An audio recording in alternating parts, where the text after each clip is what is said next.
Hai abamponya Babe, ketemu lagi sama Mimin di channel YouTube Bekasi Danta. Channel yang membahas kenapa dan bagaimananya Bekasi.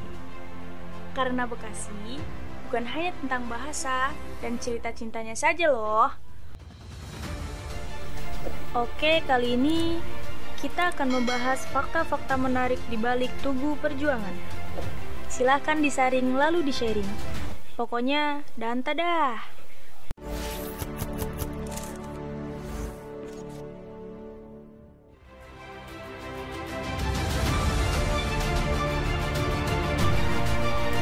Di postingan video sebelumnya, Mimin udah bilang kalau masyarakat Bekasi itu tangguh dan punya peranan penting di masa-masa kemerdekaan. Makanya dijuluki kota patriot. Mudah-mudahan gak hilang ya jiwa patriotismenya. Kan senang mertuanya kalau punya menantu, punya jiwa pecinta atau pembela. Kali ini kita akan membahas salah satu monumen atau tugu di kota Bekasi. Karena banyak menyimpan sejarah, jadi nggak heran di Bekasi banyak monumen. Supaya Abang Empok nggak lupa jejak perjuangan bangsa yang ada di sini. Monumen Tugu Perjuangan berdiri di Jalan Kiai Haji Agus Salim, Bekasi Timur. Letaknya tidak jauh dari alun-alun kota Bekasi dan stasiun. Masyarakat akrab dengan sebutan Tugu Patal, lantaran letaknya berdekatan dengan pabrik pemintalan benang bernama Patal yang ada di situ dulu. Dibangun tahun 1949, tugu ini punya keunikan dibanding tugu lain. Bagian atas tugu terdiri dari pecahan mortir berupa peluru, meriam, hingga granat. Saksi bisu pertempuran yang membuat ribuan warga Bekasi kehilangan tempat tinggal saat itu.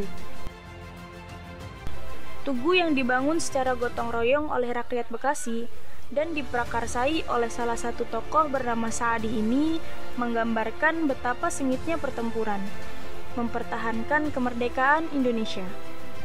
Kalau Abang Mpo pernah dengar peristiwa Bekasi Lautan Api, nah, ini bagian dari sejarah Tugu Perjuangan. Hampir seluruh wilayah kota Bekasi luluh lantah akibat dibombardir tentara sekutu dari darat maupun udara. Diawali dari jatuhnya pesawat Dakota Sekutu berisi 25 personil militer di Rawagatel Cakung, dulu masih masuk wilayah Bekasi. Jatuhnya pesawat sontak menjadi perhatian masyarakat sekitar. Kerumunan masyarakat dianggap sebagai pengepungan oleh personil militer yang selamat dari jatuhnya pesawat. Sehingga terjadilah tembak-menembak. Mereka disandera hingga tinggal nama. Dikutip dari buku sejarah Bekasi yang berjudul Sejak Peradaban Budi Ampe Wayah Gini, karya Endra Kusnawan, disebutkan bahwa kemarahan sekutu berujung pada tudingan pelaku yang menyebabkan personil militer sekutu meninggal dunia. Dengan alasan tersebut, pasukan sekutu yang dikenal dengan nama Afnei diterjunkan ke Bekasi pada tanggal 29 November 1945. Usahanya gagal setelah dihadang oleh Tentara Rakyat atau TKR dan Laskar. Berlanjut pada 13 Desember 1945, dengan kekuatan lebih besar, pasukan sekutu merangsek masuk ke Bekasi melalui garis demarkasi di Kali Cakung. Pasukan sekutu menyisir rumah-rumah warga untuk memburu para gerilyawan. Warga Bekasi yang populasinya sekitar 5.000 jiwa diminta untuk mengungsi meninggalkan rumah mereka. Pasukan sekutu membakar rumah dan bangunan yang ada saat itu.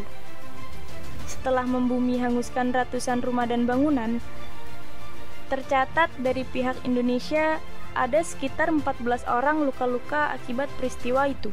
Ditambah sekitar 3.379 jiwa kehilangan tempat tinggalnya.